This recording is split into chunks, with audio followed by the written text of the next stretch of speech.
Siap. Memberi salam.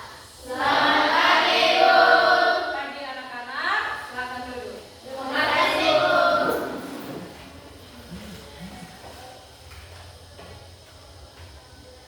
Oke, baik.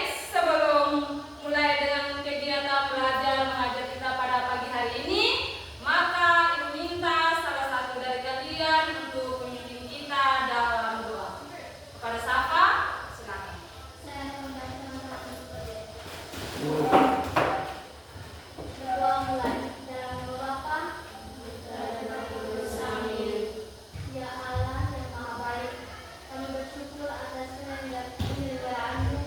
Engkau menciptakan semua baik adanya, termasuk diri kami yang Kau ciptakan begitu indah dan sempurna. Ya Allah, kami pada saat ini ingin belajar mengenai pernikahan diri kami dengan lebih baik. Utuslah Roh Kudus-Mu hadir di tengah-tengah kami, sehingga kami dapat membuka diri tentang bagaimana hal berkaitan dengan kekuatan dan kebebasan kami. Dengan demikian, kami pun akan dapat mengembangkan diri dengan sebaik-baiknya demi kemuliaan nama-Mu kami dan sepanjang masa. Amin. Dalam nama Bapa Dan Putra dan Roh Kudus. Amin. Oke, silakan duduk. Terima kasih kepada Safa sudah memimpin kita dalam doa. Sekarang Ibu mengecek kehadiran kalian.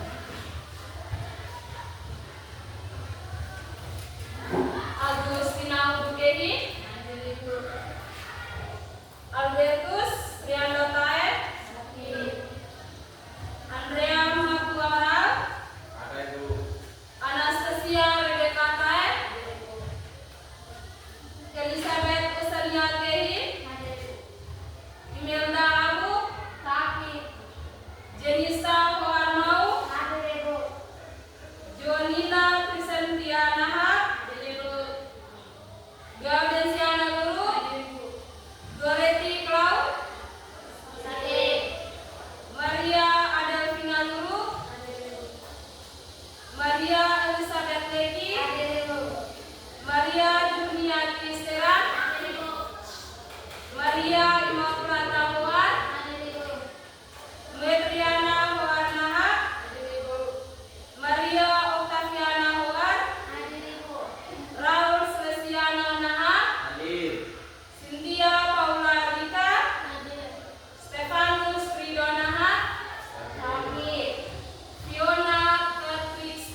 Oke,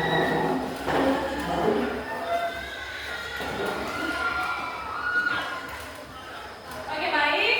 Hari ini kita akan bahas tentang aku pribadi yang unik.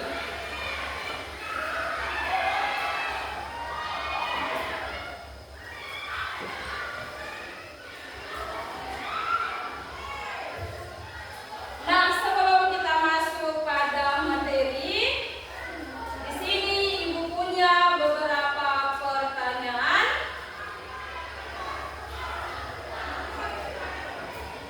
Yang pertama, apa yang dimaksud manusia itu unik? Oke, baik. Cynthia, silakan. Manusia itu unik, artinya setiap orang diciptakan dan memiliki ciri khas yang berbeda satu dari yang lain. Oke, baik, terima kasih kepada Cynthia. Silakan dulu Cynthia. Nah, pertanyaan kedua, apa yang mencirikan seseorang disebut unik? Oke? Ciri fisik, kepribadian atau karakter, bakat dan kemampuan, minat dan kesukaan, pengalaman hidup, nilai dan prinsip hidup, salah satu yang Oke, silakan dulu Cynthia. Pertanyaan ketiga, mengapa penting seseorang mengenali dan menyadari apa yang menjadi kekuatan dan keterbatasan?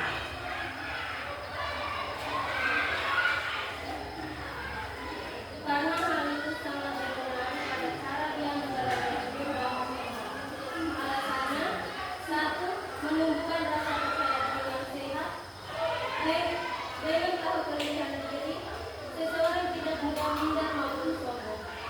Dua, membantu mengembangkan potensi. Orang akan lebih fokus mengasah bakat dan kemampuan yang dimiliki. Tiga, membantu menerima diri apa adanya. Menyadari keterbatasan membuat seseorang belajar menerima diri dan tidak membandingkan diri secara berlebihan. Oke, baik, kita silakan duduk. Nah, setiap manusia diciptakan berbeda dan istimewa. Tidak ada dua orang itu sama persis. Keunikan itu terlihat dari cara kita berpikir, bersikap, berbicara, dan kemampuan yang kita miliki. Nah, keunikan kita itu terbentuk dari bawaan lahir. Yang pertama, fisik dan sifat tertentu. Nah, yang kedua, lingkungan. Lingkungan itu ada di lingkungan keluarga, pergaulan di masyarakat, dan sekolah. Nah, yang ketiga, pengalaman hidup. Jadi, keunikan itu penting karena berharga dan layak dihargai.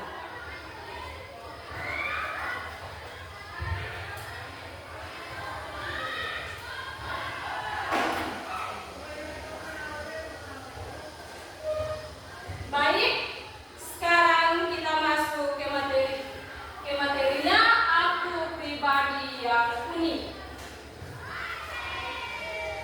Oleh karena itu, tujuan pembelajaran kita pada pagi hari ini adalah yang pertama, peserta didik dapat memahami bahwa setiap manusia adalah pribadi yang unik dengan karakter, kemampuan, dan kelebihan yang berbeda-beda. Nah, yang kedua, peserta didik mampu mengidentifikasi keunikan dirinya sendiri seperti sifat, bakat, minat, dan pengalaman yang membentuk jati dirinya. Nah, yang ketiga, peserta didik dapat menghargai berlebihan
Tarjono Slamet, lelaki kelahiran Pekalongan pada tanggal 29 Desember 1972.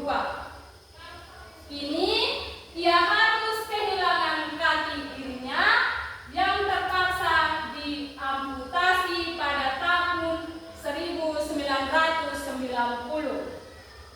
Dia juga harus menerima kenyataan bahwa 10 jari tangan tidak bisa lagi digerakkan lantaran mengalami kerusakan saraf.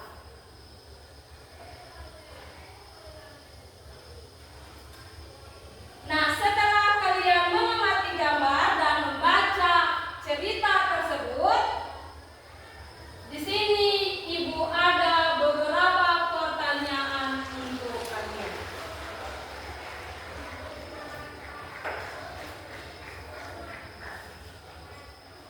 Oke, baik.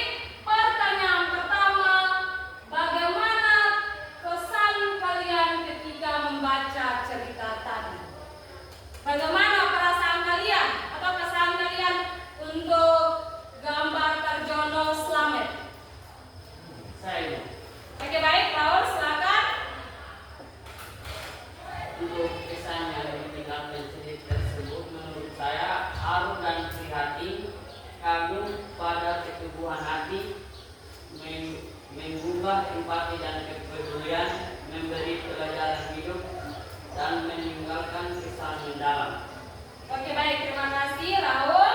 Nah, pertanyaan kedua, apa yang dialami oleh Tarjono Slamet dalam kisah di atas? Ibu ulangi lagi pertanyaan kedua, apa yang dialami oleh Tarjono Slamet dalam kisah di atas? Saya Oke, silakan. yang dialami oleh Tarjono Slamet dalam kisah di atas, yang pertama hidup dalam kemiskinan dan kekurangan. Dua, mengalami ketidakadilan dan perlakuan tidak menyenangkan.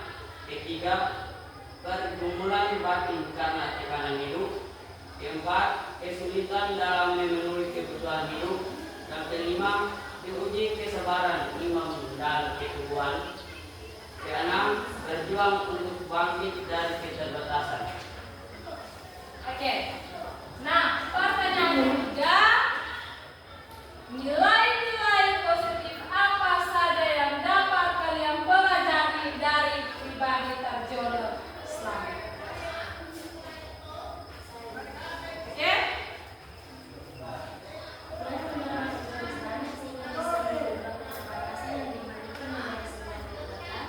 Satu, tekad yang kuat.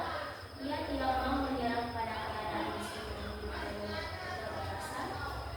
Dua, sikap pantang menyerah. Kegagalan dan penderitaan tidak membuatnya berhenti berusaha. Tiga, harapan dan motivasi dari dalam diri. Ia percaya bahwa hidupnya masih memiliki arti dan masa depan. Empat, keinginan untuk memperbaiki hidup. Ia tidak ingin terus terjebak dalam kondisi sulit sehingga berusaha bangkit. Dan kelima, pengalaman hidup yang membentuk karakter. Penderitaan justru menimpa dirinya menjadi pribadi yang lebih kuat dan dewasa.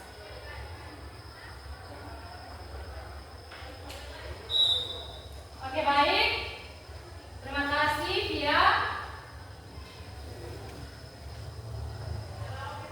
Jawaban yang lain masih ada? Sabar, silakan. Jawabannya, kesabaran, keteguhan hati, keikhlasan, kerendahan hati, jujur, iman dan pengharapan, tanggung jawab, kepedulian terhadap sesama. Oke, terima kasih, Safa. Silakan dulu. Nah, gambar Tarjono Slamet itu membeli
gambar dan rupa Allah? Jawaban dari kelompok kami. Yang pertama, manusia memiliki nilai dan martabat yang tinggi. Karena berasal dari gambar Allah, setiap manusia berharga, bermartabat dan layak dihormati. Tidak ada manusia yang lebih rendah atau tidak berharga. Yang kedua, manusia memiliki kemampuan seperti Allah atau dalam skala terbatas. Bukan berarti manusia sama dengan Allah, tetapi manusia diberi beberapa kemampuan khusus seperti kemampuan berpikir dan bernalar, kemampuan memilih atau kehendak bebas. Yang ketiga, kemampuan mencintai dan berrelasi. Yang ketiga, manusia dipanggil untuk mencerminkan karakter Allah. Sebagai gambar Allah, manusia dipanggil untuk hidup penuh kasih, adil, bijaksana, dan bertanggung jawab. Artinya, melalui kehidupan manusia, sikap Allah dapat dilihat. Yang keempat, manusia diberi tanggung jawab atas ciptaan. Ayat itu juga menunjukkan bahwa manusia diberi mandat untuk memelihara bumi, mengelola lingkungan, dan bertanggung jawab atas ciptaan lain. Yang kelima, identitas manusia itu unik. Manusia bukan hanya makhluk biologis, tetapi juga spiritual. Terima kasih. Dari sekian banyak hasil diskusi kami, apakah ada pertanyaan dari kelompok 1, 2? Jadi kami akhiri diskusi kami. Sekian dari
Baik, selamat pagi untuk kita semua.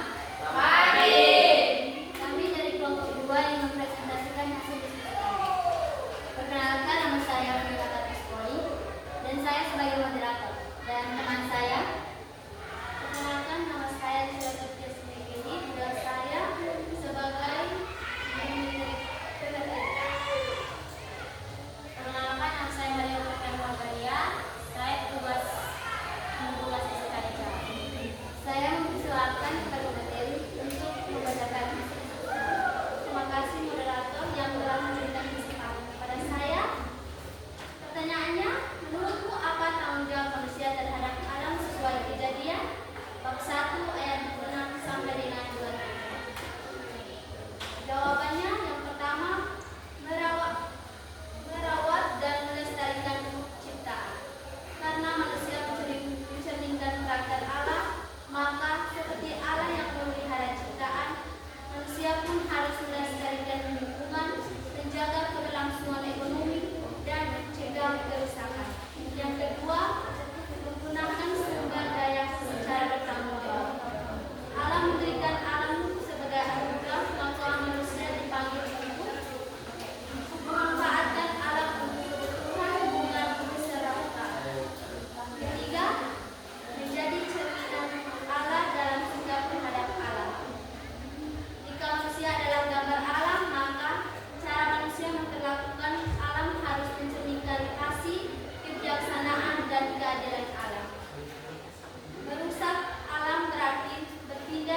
Baik, sekian dari presentasi kami. Terima kasih.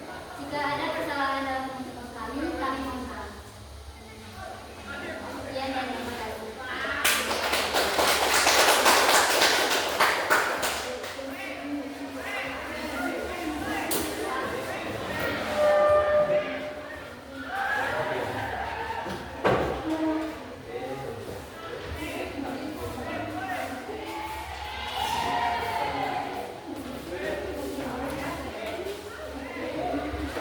Oke,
tetapi juga dari bagaimana aku belajar, bertumbuh dan menghargai diriku sendiri.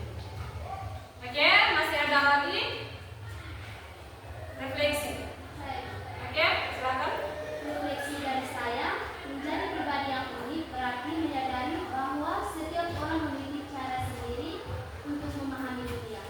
Aku pun memiliki sudut pandang impian dari cara menghadapi hidup yang berbeda dari orang lain. Keunikanku bukan hanya terlihat dari apa yang bisa kulakukan, tetapi juga dari bagaimana aku belajar bertumbuh dan menghargai diri. Oke, baik, terima kasih kepada Jenita dan Safa sudah merefleksikan kembali apa yang kita pelajari pada pagi hari ini. Oke, baik anak-anak. Minggu depan kita akan belajar tentang kesetaraan laki-laki dan perempuan. Terima kasih banyak untuk hari ini. Semoga apa yang menjadi pelajaran kita pada pagi hari ini membawa manfaat bagi kita semua. Kita tutup pelajaran kita ini dengan berdoa. Oke, Ibu minta salah satu dari kalian memimpin kita dalam doa.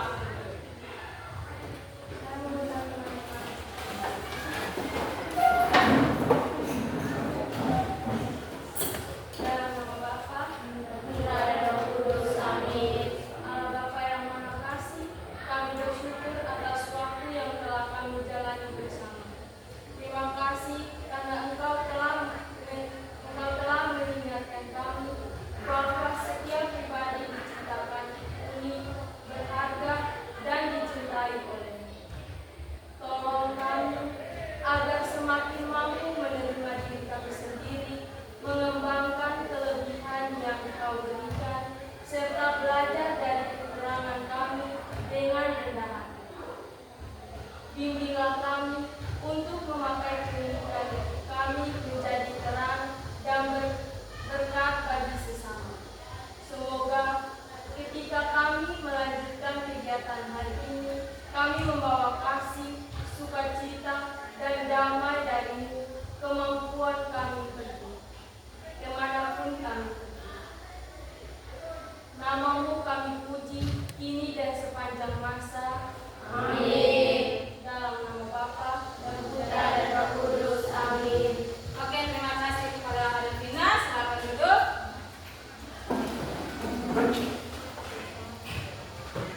Siap, Kak?